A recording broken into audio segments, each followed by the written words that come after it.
Hi, everybody. Welcome to another episode of the Candlepower Hour. It's been crazy. It's been a wild roller coaster with us and our label that we have established and the incredible compilation that we have released, Imperial Highway. We are getting back to podcasting, and right now we are going to start with two incredible guests. We have been waiting for them for a long time.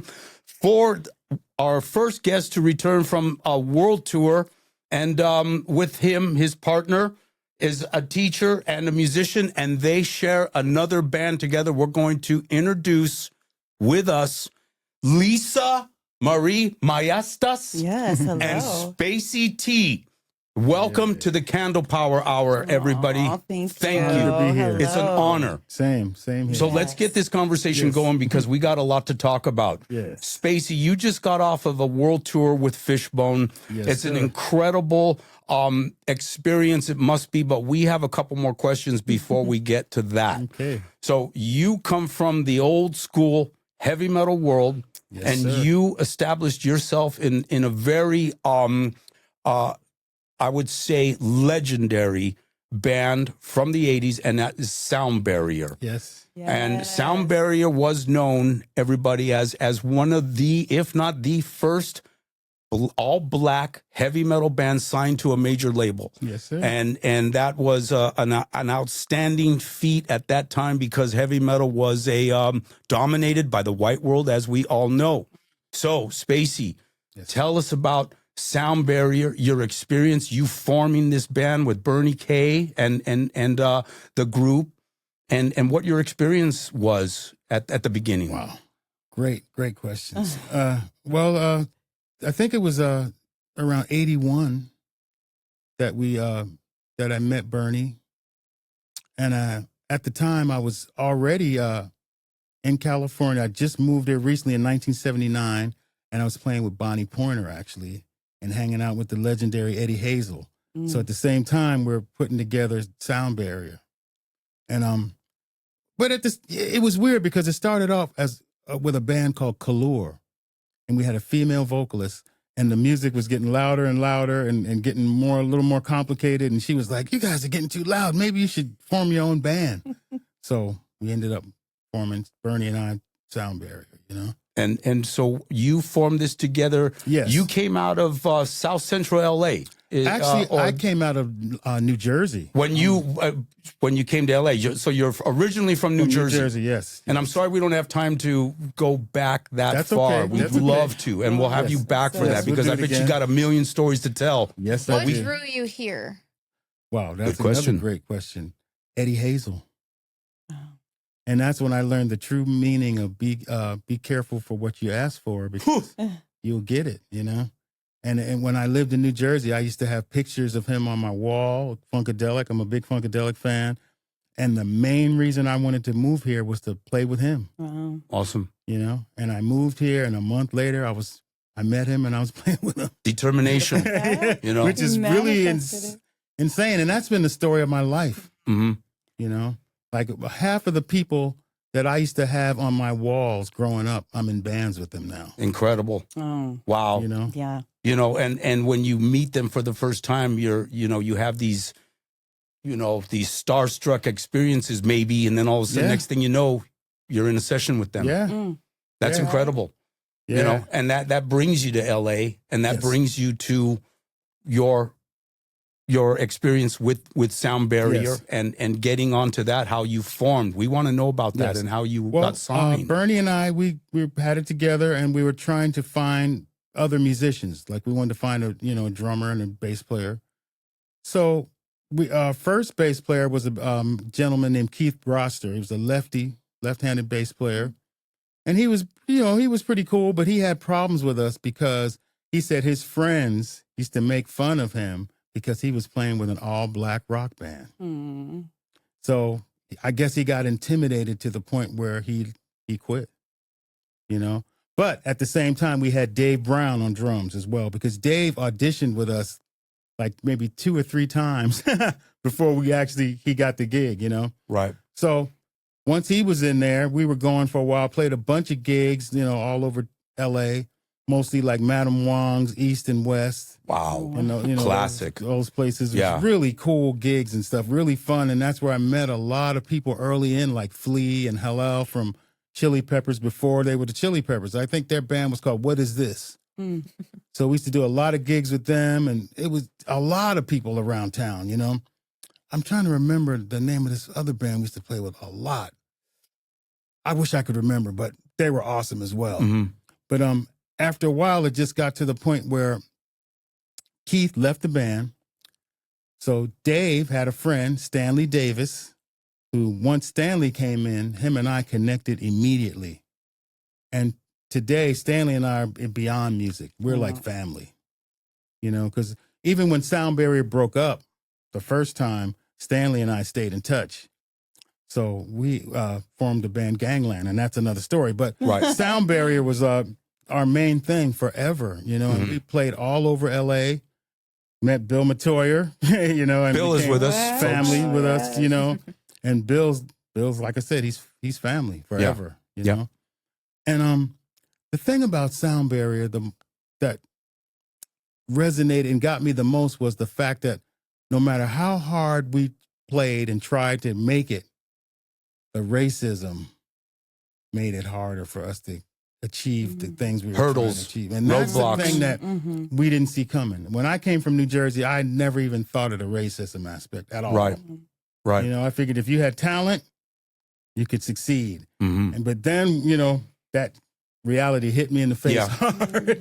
We had, as rock and rollers, we had our ones that stood out, Jimi Hendrix, and we have many stars that stood out, but you cannot beat that racism that is just embedded. It really is. So I understand where you're coming from. Now, how about when you were dealing with labels? Were you experiencing that same sort of pressure and racism when you were dealing with executives in the signing period? For the most part, yes. What was the most outrageous thing a record label or producer told you? Well, that's a great question too. Well, MCA, when we got signed to MCA Records, it was by a guy named Leon Tillis. He came looking, we were Madam Wong's West actually, and they came to see another band, and they saw us, and they wanted to sign us, and it was weird because the meetings we used to have with them was as far as like us being on the cover or not.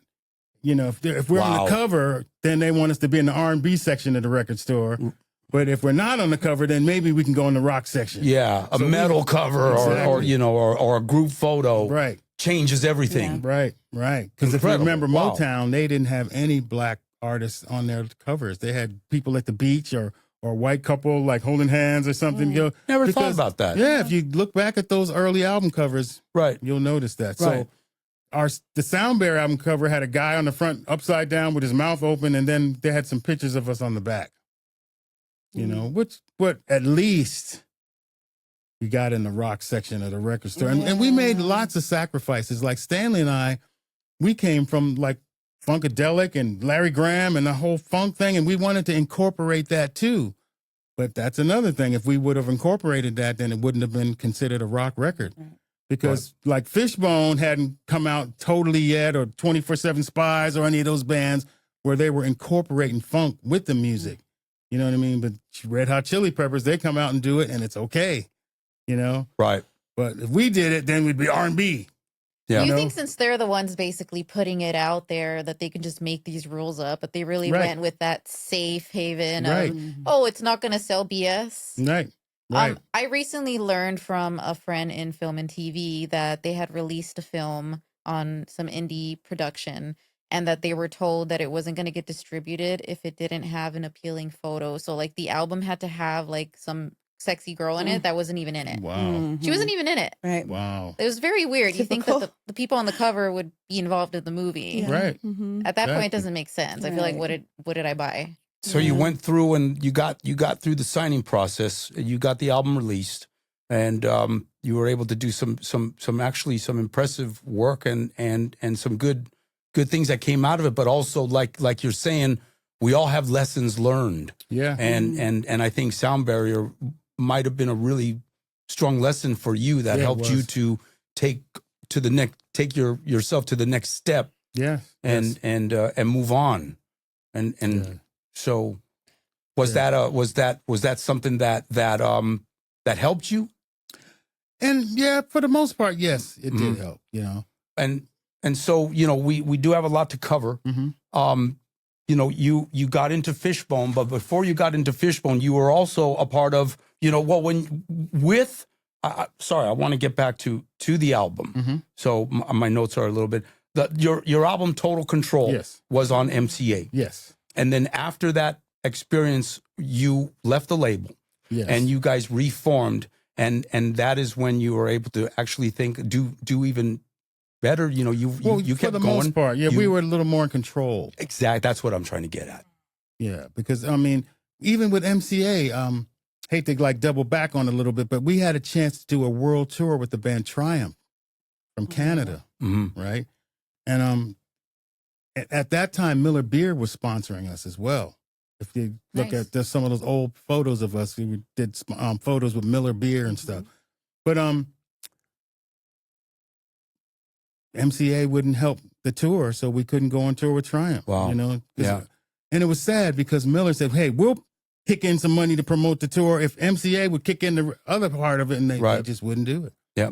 So we couldn't tour. And the amazing thing is that, you know, lo and behold, there's a whole new world of music on the horizon in hip hop that was a massive, you know, that's where it sort of started to cross over a little bit more. But rock and roll never was able to cross over. Yeah. And the thing is, too, we didn't realize then that we could have just did it all ourselves. But people weren't doing it like that then, so we didn't realize that until later, you know? Well, yeah, because back then we needed that. We needed that support. Yeah. Today you can do it yourself because we have all these different elements and all this technology where everybody can release their own music, make money if they work hard at it, you know, brand themselves. But sure, we were reliant on a record label to help us out, including myself. And we have our own lessons learned too. But now you went on and you started Mother's Finest, another amazing band. Well, I became a member. The Mother's Finest was already established. Okay. And there was amongst the people I had on my walls growing up. I see. You know, okay. so, I want to ask a fun question here, and I feel like too many women get asked this question, and we need to ask more men this question. So how did you get into the leather, latex, and spandex part of your band? Oh, that is so my good. favorite part. My mom.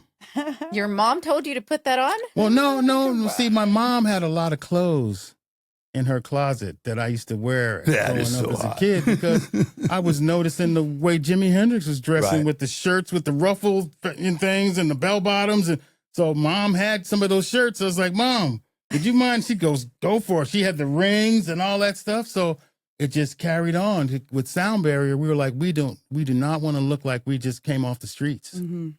You know, Lisa and I was talking about that earlier. Yeah. We want to have a look. Yeah. Something, you know. Important. Well, the classic Eddie Van Halen striped shirts back in the day, you had to buy at the women's department. And I remember going to the women's department to buy my very first striped Eddie Van Halen shirt. That's cool. I was so embarrassed, and I wore it to the L.A. County Fair. That's funny. But nobody was ready for that look, and we were almost beat senseless. Oh, wow. And it was hilarious because go figure, you know, it was Hicksville back in the day, so it was like here we all strutting Okay. through. So I guess it's part of the women's department. I wasn't afraid to do that though. Well, that was But rock it's and funny. It roll. was literally your mom's closet. And in I mean, my that's school, awesome. I was the Hendrix guy. started him, yeah. You know, straightening my hair and having it curl. My mom used to put rollers in it, and so I could have that look back then when I was in like 10th, 11th, 12th grade.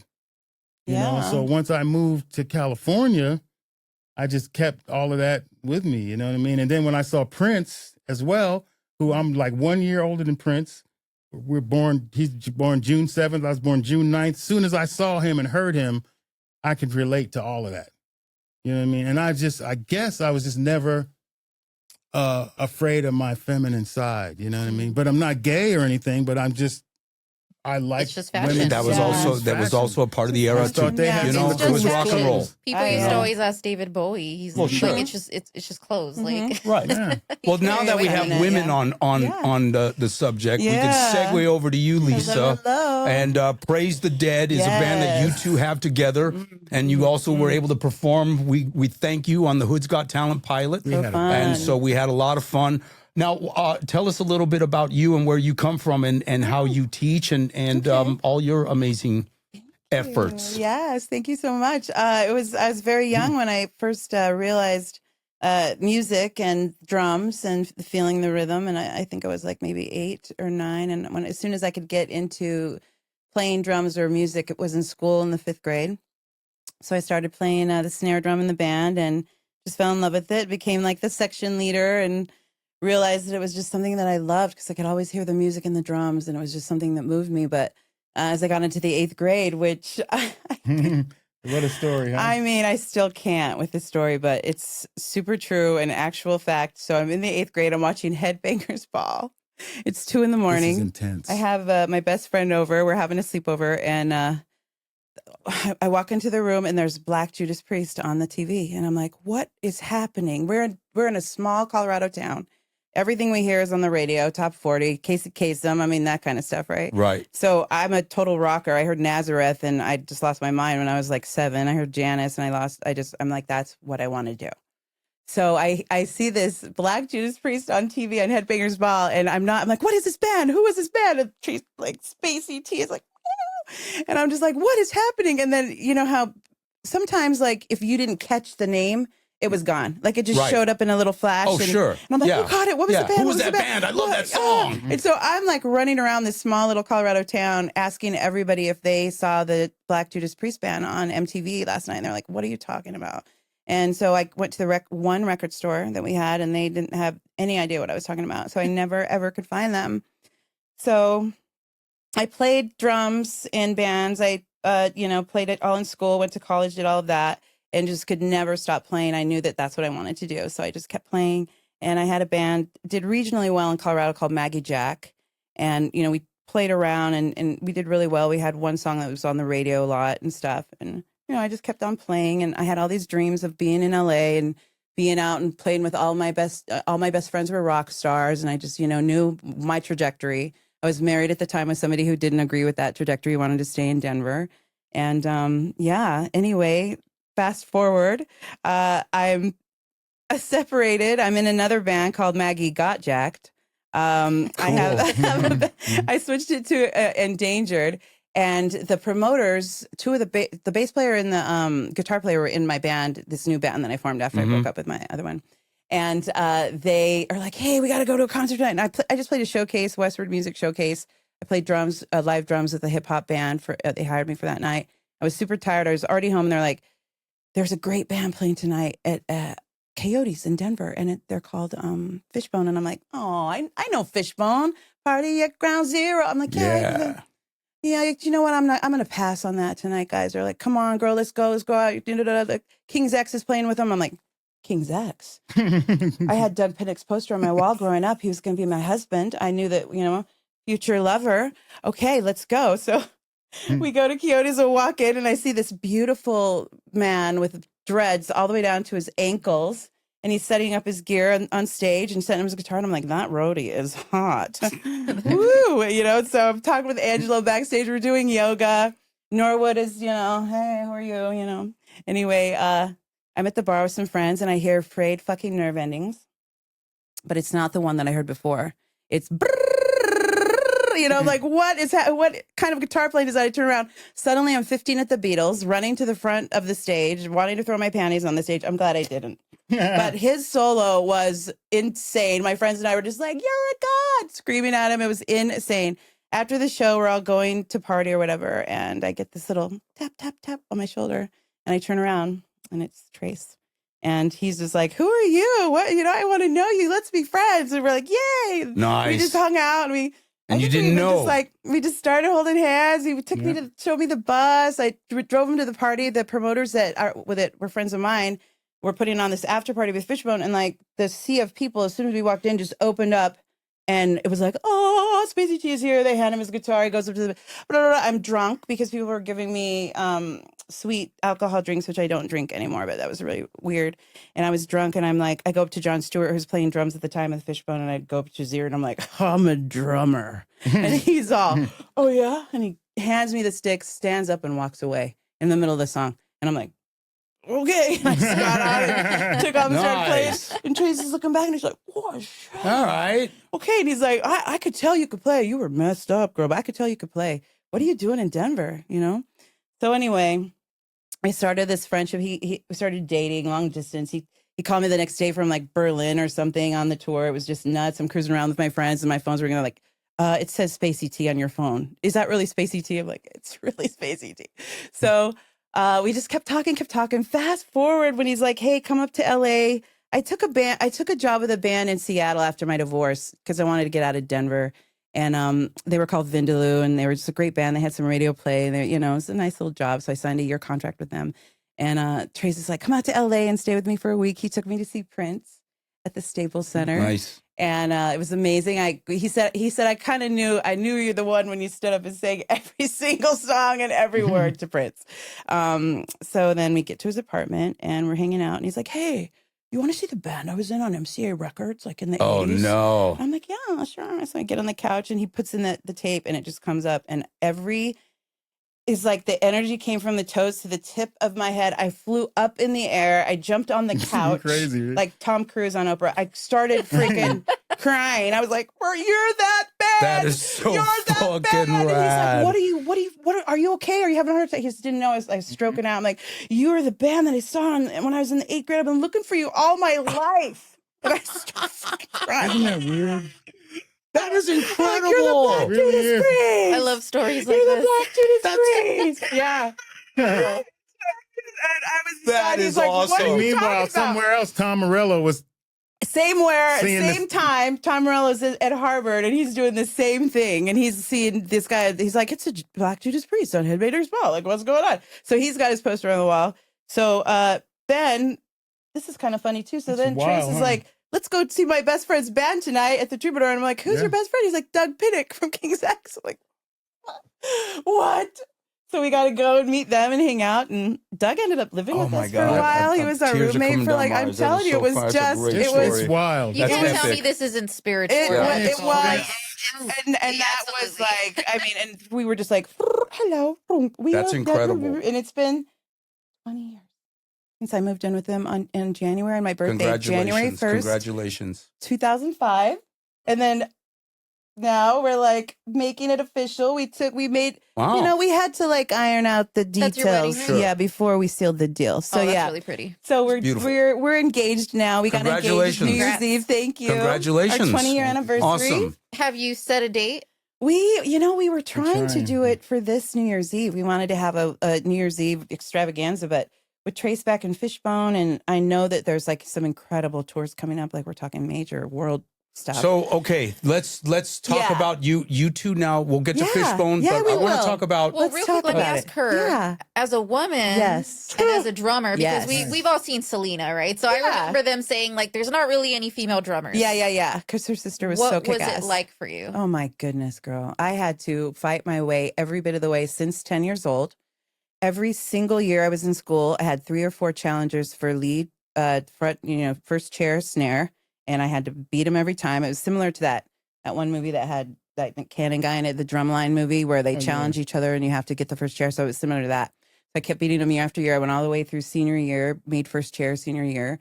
Then I was the jazz band drummer, traveled around the region and played with a jazz band. But every single time I played anywhere, I had to always prove myself that I could actually do it, or I could keep up with the guys, or that I could, because I wasn't the girl out there showing my titties. I was the one beating the drums down, and showing that I had the talent. And I didn't want to be like overtly sexual. I didn't feel I had to be, but it seemed like the ones that were got a lot more opportunities. And we don't even need to go there. The labels that I could have signed with out here, and what I've gone through there. And I'm so glad I didn't. It's a doggy dog. Oh, the leapfrog. propositions. Yeah. Oh, I can't believe it. Yes. That was a good question. Quo, Yeah. hand job. Yes. So that Nice. was a really good question. So it has That's a been Fishbone song. completely proving myself, practicing, keeping up with myself. And not only that, being a teacher, these little kids are monsters. Like I have some students that are so good and have developed so quickly that they keep me on my toes too.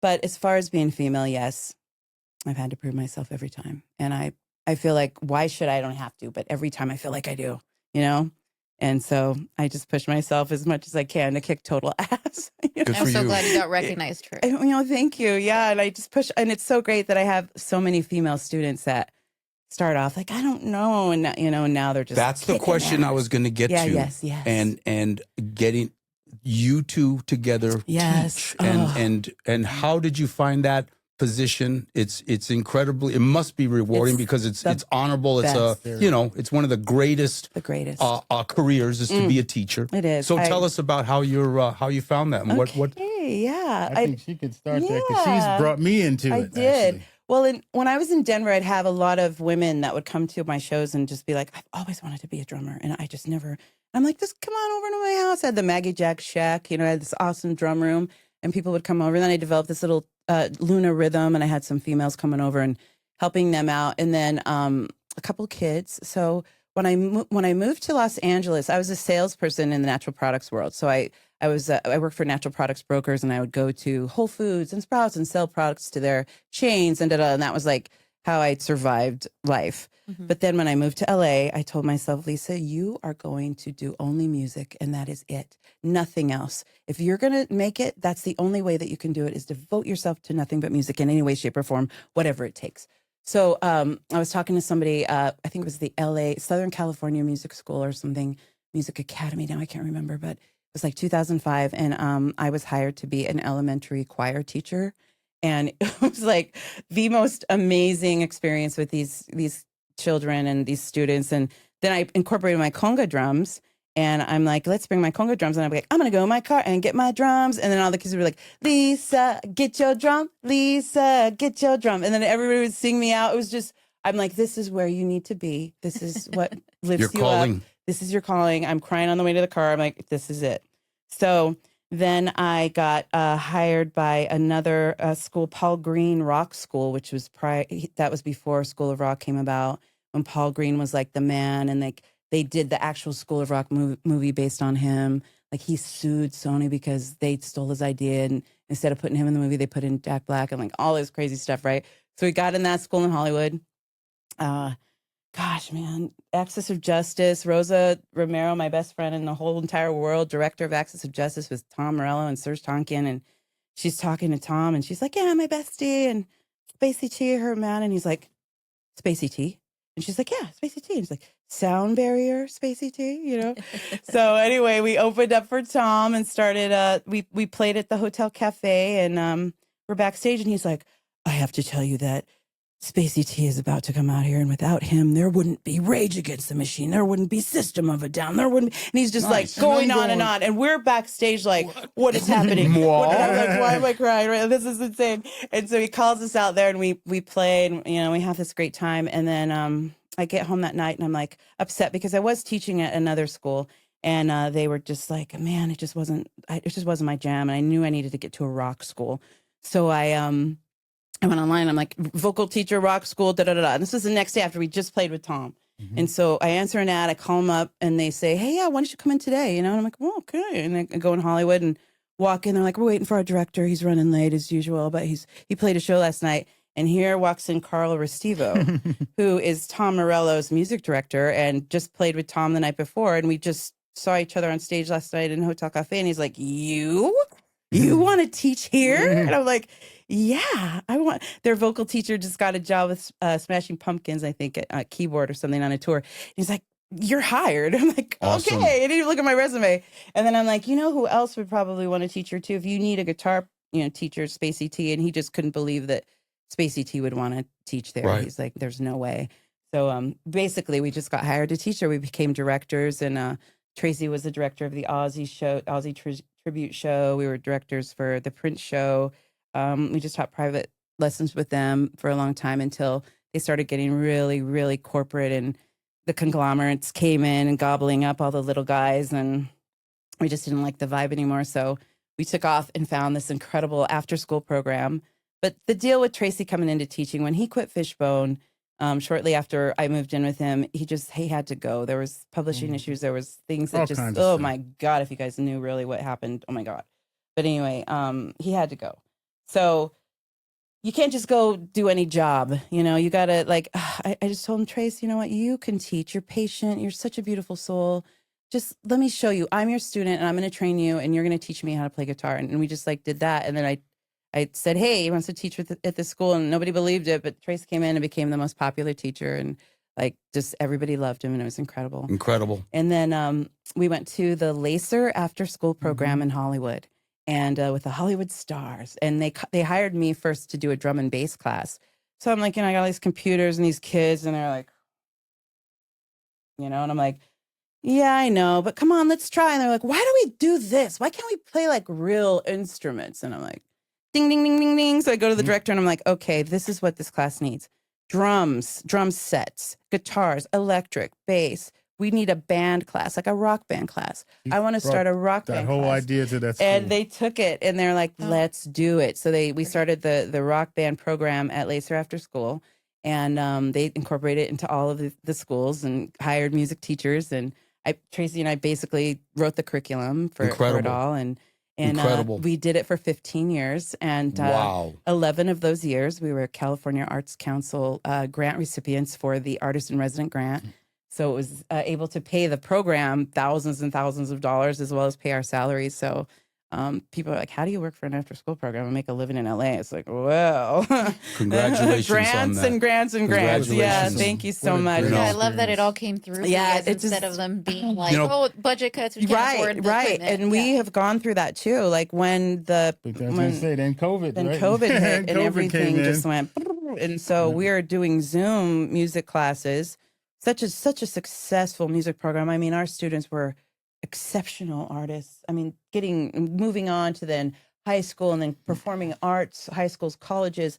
We have students on Broadway. We have students playing Coachella. We have, students touring Europe, and then all of a sudden we have the best band ever. We have this huge concert because at the end of the year, we'd always play a rock concert. We're talking smoke machines, lights, a huge screen. The kids are it was just the best thing ever. We want to get involved. Kids, 1,000 students, right?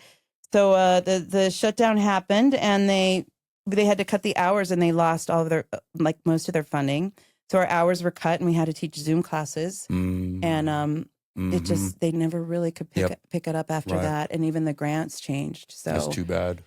So we were like, "What do you do?" And I'm just like, "Well, let me see what I can find." And I just went on, and I found an ad. They were looking for a percussion teacher for musicians that play, and I called and talked to April Williams, who's the founder of this organization, her and John Williams, who's a very famous composer. And they have the Rise Orchestra and musicians that play with all of these people of color and students of color that comprise these amazing orchestras. But you mentioned John Williams, and it's not just, that's John Williams. Yes. The John Williams. The John Williams. Yes. So wow. Yes. So that's musicians that play. And so that's incredible. I sent, thank you. We are honored to be part of it. I sent them videos, of course, of our other classes, rock band classes, and then videos of who Tracey is and Spacey T, and then our Praise the Dead stuff. And they just came back and said, what do you need to have a rock band program here? Send us the list of instruments you need and what it's going to take. And so I just sent my proposal, and they took it, and we've been with them now for 3 years, going on 4, and it's really becoming successful now. Our rock band classes, or we opened up for what was Tito his name? Puente? Tito Puente? No, the other guy. Oh, why am I slipping? It's my I thought it was he's Tito a famous percussionist. Oh no, don't hurt me. I thought it was him. No, Tito Puente is it's the other one. It's the other great guy. Well, it'll happen. I'll remember tonight, and I will call Lenny you Castro, 2 in the Mingo morning. Lewis. Oh my gosh! Love Mingo Lewis. Yeah, he's He did a huge show at the schools in Inglewood. What is happening? Yes. Anyway, we got to open for him. It was a big deal. Our students just opened a big... Pancho Sanchez? Yes. Thank you. Thank you. Oh, man, that was so great to meet him. Thank you, sir. And our students totally killed it. And then we just did the Miracle Theater. So we're doing a lot of fun things with musicians that play. And the great thing with them is that they also hire us to go in and teach in the school system during the day. So I get to go in and teach a percussion class to 4th graders for an hour. Yeah, 2 who are days a just week. who are standard students. Yeah, so they're actually getting those music classes that have been cut so much. Wow. And so we get to go in, and so it's not only after school. And then we teach a rock band class at now it's Inglewood United, but it was Morningside High School because so many schools closed in the Inglewood, district. And they're regrouping. So they combined Inglewood High School and Morningside High School. Yeah. And they hired us to teach the 7th period rock band class there. So that's going really, really well. We had 28 students. 28.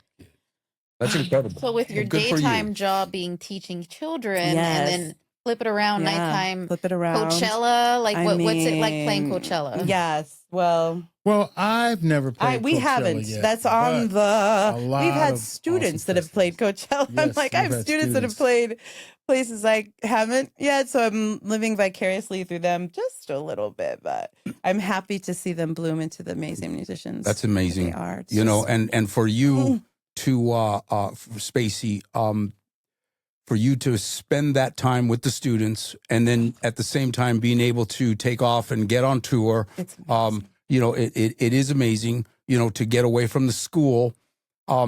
You are now back in Fishbone. You were Yes. in Fishbone. You joined Fishbone in 97. 22 years ago. I was, 22 years ago.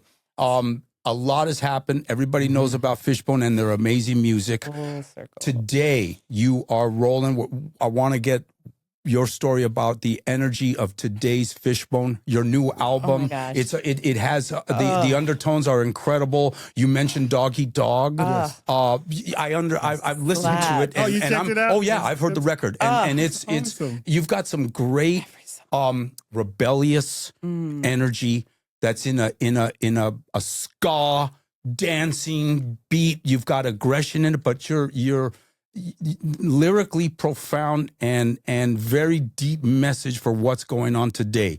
So what's going on with Fishbone on these tours? Wow. You have a message. Yeah, for sure. Can I just interject? Yeah, please do. When he was on tour, this last tour, and he was on the tour bus, and he FaceTimed me, and I was in class with all of our students. You guys, it was the coolest thing for them to see their teacher on tour on their tour bus, and he gave him a tour That of is the awesome. bus. It's just so Right. awesome that that he can do that, because it's Sure. so inspiring for Sure. so many of these Sure. students. So I just wanted to mention that. Oh, 'cause that's it's so fine. cool. That's fine. Well, that story is insane too, because what happened was originally was I saw some footage of them on YouTube with the former guitarist Mark Phillips, and I thought they were pretty outstanding. So I sent Mark a message, and I said, "Hey, man, you guys have to make a record with this lineup, because the band has been through so much, and three of the important original members left because there's some conflict that went on, right? So they started regrouping and forming a new version of the band. So when I got in touch with Mark and said that, 3 days later, he posted that he was leaving the band. I was like, wow, that's pretty crazy. Weird timing there. So once that happened, I was like, you know what? I should give Angelo a call, because me and Angelo always had a great time in Fishbone playing music together. So I said, Angelo, I heard that Mark just left the band, and if you need me, I'm here for you, man. Free hands. Yes. Well, yes, but you are forgetting just a Oh, go ahead. small You got to bring in. detail. Yeah, bring in. Well, okay, so I just had this vision always that that Did. Spacey T, and I speak of Spacey T. I know it's Trey's my babes, but I just always saw him in Fishbone. I'm like, it's not settling right in my soul that you're not the guitarist in Fishbone. I just This is know not right. It's not right. The universe isn't right. There's a rift. It's not right. So I know that you will be in Fishbone again. And he's like, please, no, there's no way. Because I tried to get back a couple times. Well, he talked to a certain and person it just who wasn't happening. So I just said, okay, well, that's okay. And we went to see Mark Phillips' first gig with Fishbone. So I was like, well, they seem to be pretty secure, And I was like, But fast forward, I ended up getting back with the band, and then a couple weeks later going back to Oakland, because at that point they were based in Oakland, about to start doing the record and finishing up the record. Most of the songs and everything was done for the most part, but they needed guitar. Nice. So when I came in, my goal was to kind of like realize Angelo and Chris's vision, because they had the stuff done. So I'm like, whatever you need me to play, I'm here. Like, imagine it's like you're playing guitar, but I'm doing it for you. Yeah. So they produced me, and I played everything that they wanted to hear. That's a which was professional guitar awesome. player. It was Yes. great. And thank goodness they let me write my own solos. But everything else was exactly what they what they wanted to hear, and it worked out really well. So after that, we started touring almost immediately, and it was like, whoa, that's the thing I was talking about earlier, as far as getting those road chops back, Yes. Yeah. because it's different, like playing really hard every night as opposed to being home practicing or doing a session, or Yeah. I would need an oxygen nurse if I went, you got to It's get so back into shape. intense. Yeah. Yeah. So And how did even you get back drumming. into shape? What did you do? Oh, man, well, Lisa and I just, We played a lot. did We things play all that- the Turn the time. Rocky music on and start jogging at 4 in the morning. Well, we play a lot too. Like with Praise the Dead, we were always playing as well because I had so many songs left over from when I came out to LA, and he's like, I want to produce you, I want to help you, and then when I signed with I was going to sign with Sanctuary Records, but I did a production deal with Peter DiStefano from Porno for Pyros, and his guitar playing was incredible, but I was hearing something else. So I wanted Tracey in the project. Then he came in the project, and then there was the offers and blah, blah, blah, which I didn't take any of them. But I go, let's just start something else, man. There's like, think about the Jimmys and the Genesis and all this great music and all these artists that have passed away. Nobody's honoring them. We just need to praise the dead. And we both just stopped and looked at each other and went, whoa, that's the name. So then we started playing Praise the Dead and playing all the time. Releasing The Heavy in 2012, our first EP. We're actually re-releasing that.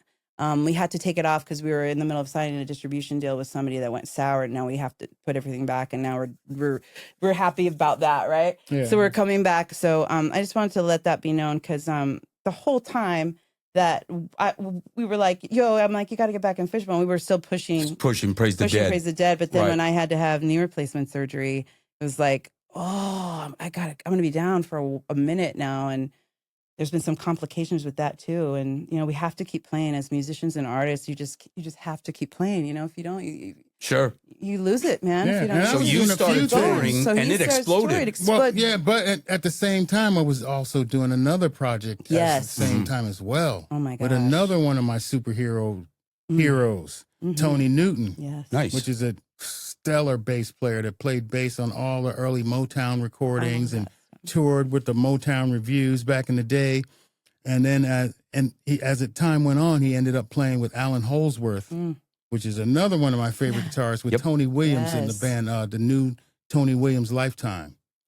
So after that, he made 2 albums with that band, and then he moved on to he had a band called G-Force with Gary Moore, I know that band. which just Incredible. Yep. blew me away too. Gary so, Moore. Yes. And Oh. so when Tony had an album, he had a black rock band back in the day in the 80s called Newton's Law. And I played on that record, but it didn't get released. And what label was that on? I forget the label it was on. It was one of the first hip hop labels out here, but for some reason it didn't release. So years later, Tony and I got to talking, and he said, we should get together and actually really sit down and play. So once we did that, we were like, wow, we should put something together and see what happens. It's So good, we too. started doing that and putting songs together and playing stuff from his Lifetime stuff, from his G4 stuff, and like some blues stuff, Red House, some Hendrix, some Cream, and just mixing all that stuff together, So we started doing that and doing a couple gigs, but at the same time, the Fishbone thing started too, and then we started touring seriously. Yeah. So I need to get back with Tony too. Right. Praise Sure. the Dead. TNT, Sure, You know, Tony absolutely. Newton Trio. Well, you take the opportunities as they come, Yes. and you count your blessings, and you can come back and Yes. dedicate energy to your other projects. Yes. That this is putting food on your table. Yes. Yes. You're Exactly. blessed to be Exactly. traveling. You're on a tour bus. Exactly. Mhm. Which goes Have back to your passport, question. will travel. Yes. Yeah. So Yes. Definitely. And going back to what you were saying earlier about this version of Fishbone, Oh, all I could say is it's wow. on fire. on I could- fire. I mean, upper echelon. I have to say, like on the record, we had a bass player, Aaron Davis, that played all the bass on the Amazing. record. Outstanding, just Amazing impeccable to no end, Mhm. right?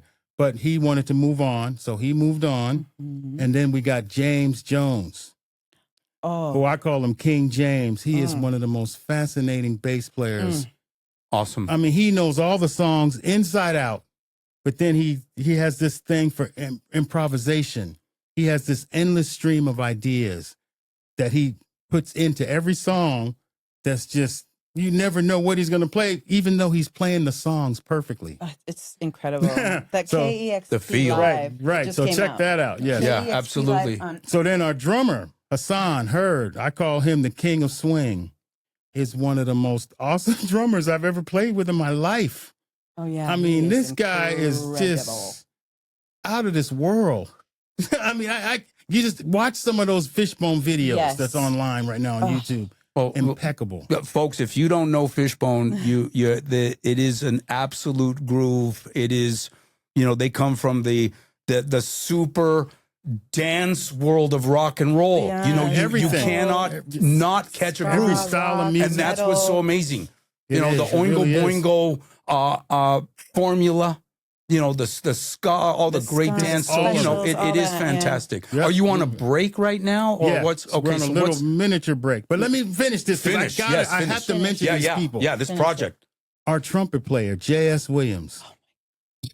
It's like playing with Miles Davis. He plays with He's with Parliament. P-Funk right Oh, now, oh, too. He didn't awesome. do the show with us Saturday because he's some conflicting dates of, and he Got was it. playing with Parliament Funkadelic as well. Got it. JS. But he's our guy, you know what I Okay. mean?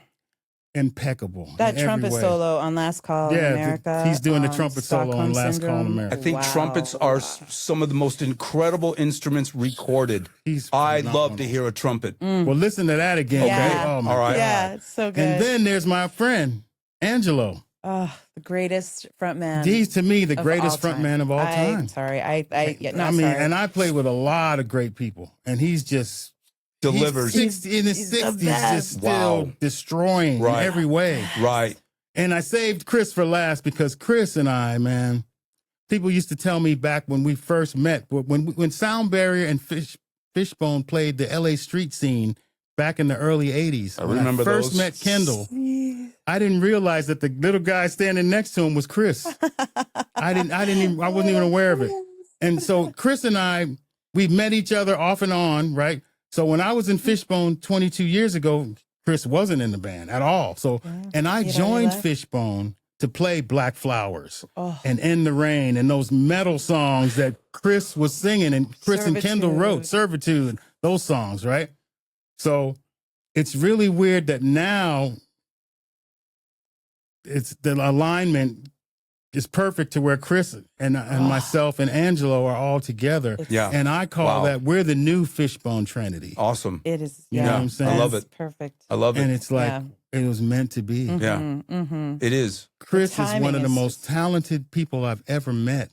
He's one of my favorite songwriters. Oh, He plays the crap out of the guitar. He's an awesome keyboard player, amazing. awesome trombone player. I mean, and his songwriting ability is just off the charts. Yeah. So I'm like, I feel like I'm in some of the best hands ever with two of the greatest songwriters and performers.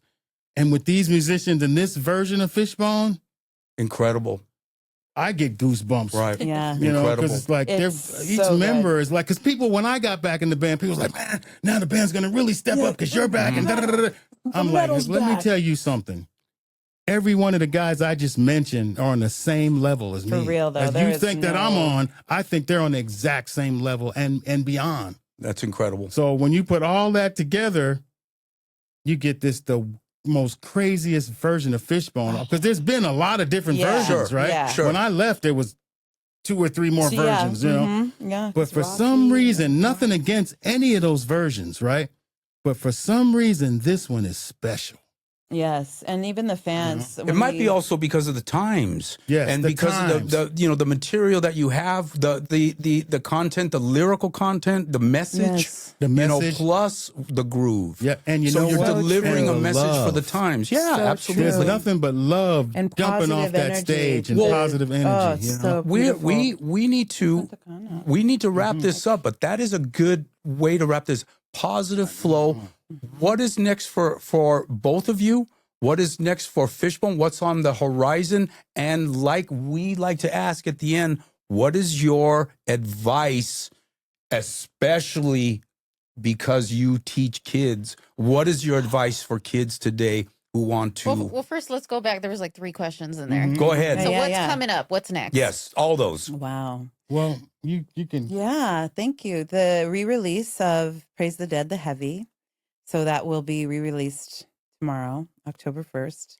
We decided to do that. Congratulations. Thank you so much. I'm excited because people are like, what happened? What, I can't find you. Okay, we're coming back. We have Dead to Me out, which we had released, and Bill Matoyer, the Yep. great Bill Matoyer, helped us with that. So we still have that You going. can see it on YouTube too. The Hood's Got Talent. Yes, and people are still giving us great reaction to that. So And there's a lot more with that too. Sherman and I are friends now. yeah, Sherman Jones? Yeah, and he's like, Tony and I, So are, we're- that's where we were rehearsing. now they're like best. Okay. And I heard his voice and I was like, wait a minute, you're in the video. And we became best friends. He's amazing. Yeah, Sherman yeah. Jones, Yes, shout he's out. awesome. You're Shout awesome, out. buddy. And then we have the second EP that we're working on right now. We already had it finished, and it was almost completed. But the engineer Doug Pinnock, we know it's not your fault, Doug. It's okay. I forgive you. But Shit happens. Shit happens, Yes. and we lost tracks. So we're just Oh, yeah, redoing shit some happens. stuff. I'm Yeah, sorry shit to hear happens. that. So we have our second EP, The Deep, and that is almost complete, and we'll be releasing that soon. And for us, we do have another project that is heavy in the works right now, and I'm so excited that I get to be a part of it. It's with some heavy hitters, and She gets to just sing. I finally get to just sing. Wonderful. I love drumming and singing at the same time. It's so powerful, and it just makes me feel Sure like, is. oh. But to be able to kind of give everything to my vocal and to get out all of those theatrical voices and the super highs and lows and the wild stuff that I always Right. want to do. Because like when you're drumming, you got to be centered and the breath has to be just Right. right into the beat and right. But when you can move around and do all that stuff, that's if you're what I'm used to talking sitting about. down and Yeah. singing, you can come out on a Harley. Hey, Some I might Rob crash Halford. though. Yeah, I could pull a Rob. That's awesome. So I'm excited about that, and yeah, Good we're for gonna you. announce that very soon. And Fishbone and you're not done with the tour. You have thank Well, you're that just leg have was a winter done. tour What coming. we're So- doing now is we're just starting to write new material great. because we might be incredible. doing something like the next, like Tommy or something. Okay. Oh, okay. You know, Nice. I could Okay. say that. Oh, I'm a big fan of rock operas. Oh yeah. And Yeah, I there's know a this couple big of my favorite albums I always think Mhm. could have been amazing rock operas. Yes, yes. So that good. needs to come back. Awesome. And final question, what Yes. advice do you have for younger generations or people looking to break into your industry? Wow. Well, just for me personally, like with my students, when I tell them, I always know the ones that are gonna go all the way, because they are the ones that never stop playing. They are the ones that are always have their guitar in their hand, or are always on their pad, or practice at home, or constantly engaged in class. And you could just tell the ones that want it. So you know in your heart what you really want, and so go with that feeling. Go with the gut of your dream, and then you have to feed the dream. And you have to feed the dream every day, and you have to give it everything that you have, because it's really whatever it takes. And honestly, in this day and age, we were like, oh, I could just buy all of these likes on social media, and look, I have this huge following, and now da da da da. And there's not a lot of development happening with artists and labels and stuff. So I just think that if you get a band and you have a great band, give yourselves 1 year of practice and playing your butt off before you even play for anybody. Don't go out and play a show yet. Give yourselves a year of rehearsal and go out and see all of your favorite bands that you can see, and then put out a show. That's Then pretty cool. play. Yeah. We haven't because gotten that one yet. We've seen I too like many that. young bands that get together and they go out and do a couple rehearsals, and then they book a show, and it's And they just- suck. They suck. And Yeah. it's like, Oh no, you can't. you can't. See, You- back in our day, Yeah. you can't suck because No. people were criticizing you. You There were have rock to. critics. There Yes. was Robert Hilburn. Yeah, they Right. still You know, the LA criticize and Times they would rip try to you apart. cancel you Right. online, right? But no, I it's love it. different now, because then there's the whole social media aspect. So obviously you have to go with the times, and the times, now you have to present yourself online as much as possible. So, whatever you want people to see you as, that's how you can portray yourself and give everything you have to the music. And hopefully you're going to get a good message out there that can spread positive energy, and that you're leading with love, because that is all that we do Thank with you. our music. I just think it's so much easier nowadays for kids to do this. You know, Mhm. they have social media, they have better ways of recording themselves, all this kind of stuff that we didn't have. You know what I mean? So I would just say But all the things you have now available to you, just don't give up. Just keep going. Yeah. Because you can do it a lot easier than we did. You know what I mean? Sure. Oh, And yeah. I mean, you could learn to play That makes guitar. sense. You could learn how to record yourself. Yeah. How to Play do all from of your this heroes, stuff. your rock And then star you go hero can online and show say, you "This is online." what I do." Yeah, and your heroes, the ones that are alive, are showing you. If you want to sneak How to in an play audience one, you track, know? there's even screaming audience tracks. Exactly. I mean, imagine Make a if I had live Jimi album. Hendrix saying, "This is how I played Purple Haze," and this is how I play. Imagine. Man, imagine that. Yeah. You know. And so many kids won't even go there because they're too busy playing a video game. Exactly. And but they're the ones that don't want it. Cause like I'll go to like Rockstar's house in the Hollywood Hills and teach a drummer for an hour, and they have a $5,000 drum set in their bedroom, and they're sitting there and I'm like, okay, this is the paradiddle in the 16th note. And they're like, we went to Aspen for Christmas. You know, like, just like Well, one of you the know? great South Park episodes is the Guitar Hero episode. If you haven't seen that, you gotta see No, because I've it seen turns it. into Heroin It's Hero. hilarious. Yeah. So Yes. We are South Park fans, yes. Spacey T and Lisa Marie Maestas. Lisa Marie Thank you and for your Spacey words of T. wisdom. I think the Aw. message here was if you aren't creating, you're consuming. Yeah. There you go. We have a song called Consumed, and that's in our first EP that we're re-releasing on October 1st. So yeah, that falls into exactly what you just said. Amazing. Yeah. Thank you. It's been a pleasure having you on this Thank as you. guest. Thank you for being our first guest when we're coming back. Yeah. Wow. And we Excellent. Thank love you. this. We're excited and let's have you back Awesome. because there's still a lot to talk about. So Yes. much. So, Congrats on coming back. thank you and very going much. Again. And, Yay. And you this know- is the Candlepower Hour signing out. Nice. Take care now.